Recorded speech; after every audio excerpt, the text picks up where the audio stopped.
各位网友大家好，欢迎来到报明说。这期话题呢，我们说的是伊朗、沙特和解以后还有后续啊。中国将举办峰会，海湾阿拉伯国家和伊朗都会来。3月13号呢，美国《华尔街日报》发表了一篇366的报道，题目是中国筹办中东峰会，外交角色成型，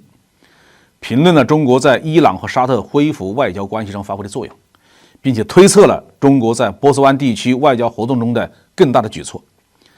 虽然措辞有点酸，但是也承认中国的和平外交政策得到了越来越广泛的赞赏，并且正在发挥更大的作用。中国促成沙特和伊朗恢复外交关系，在国际社会引起的反响和冲击，比在我们国内要大得多啊。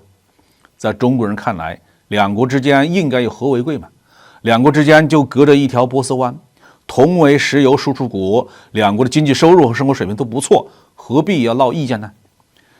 但是在西方的世界观里，在什叶派的伊朗和逊尼派的沙特之间制造矛盾，是分化和控制阿拉伯世界的重要的抓手。尤其是伊朗作为一个传统大国，有自己的政治抱负和雄心，那是一定要用各种手段来进行打压住的。长期以来，美国对沙特和伊朗采取了一拉一打的战略，对沙特呢是长期拉拢，结成军事同盟，出售武器装备，并且驻扎了相当规模的军事力量。对伊朗不但以核问题作为借口实施长期的制裁，还在联合国制裁到期以后发起单方面的制裁。用拜登的习惯用语来说呢，那就是要把伊朗打入国际贱民的行列。近年来呀，伊朗支持的胡塞武装呢，经常找沙特政府军的麻烦，让后者吃了不少亏。沙特石油设施经常遭到胡塞武装的无人机和导弹的袭击。在这种矛盾比较大的情况下，中国促成了两国的和解与复交，不但体现了中国对世界和平的坚定信念和执行力，也展现了高超的外交艺术。根据报道啊，这次外交斡旋过程中的一些重要的细节是非常值得玩味的。比如说，双方在中国主持下在北京举行的会谈，在会场讨论和形成文件的过程中，各方都没有使用英语，而是使用的阿拉伯语、波斯语和普通话。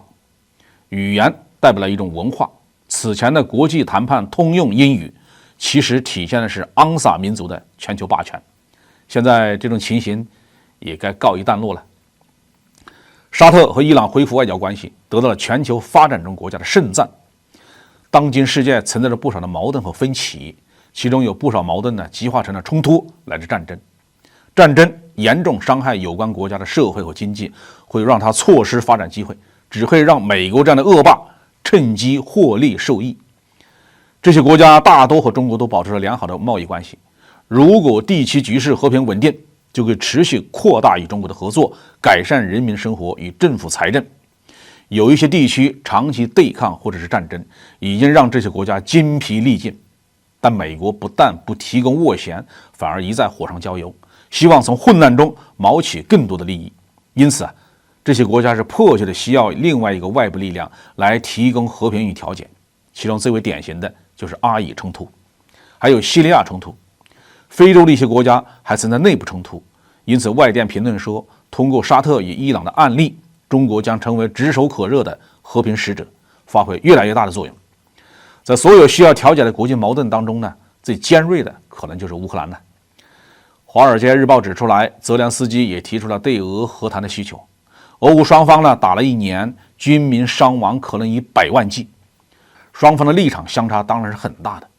但这并不意味着没有和谈的需求啊。乌克兰的经济已经崩溃，全靠西方援助度日。俄罗斯因为石油天然气出口受到限制，困难也很大。如果不是美国一再火上浇油，两国早就不想打下去了。放眼世界，有威望来调解俄乌矛盾的也只剩下中国了。今年晚些时候将在北京举行西亚峰会，邀请海湾合作委员会成员和伊朗参加，这将是波斯湾外交格局发展中的又一件大事。美国以保护的名义不断的激化海合会与伊朗的矛盾，并且顺理成章的在6国驻军。和平从来就是这个资源丰富的海湾地区的奢望。如果北京峰会实现了双方的和解与和平，不但稳定了全球能源供应，更重要的是在全球范围内创建了一个排爆的典范，在一个长期矛盾激烈的地区排除战争的危险，对世界和平的示范作用是非常显著的。跟中国走有和平和发展，跟美国走就只有对抗和战争。这将是未来一段时间里面世界各国需要思考和选择的重要问题。等到大多数国家都想明白了，国际政治经济秩序的重建就有了希望。好，这期话题我们就说到这里。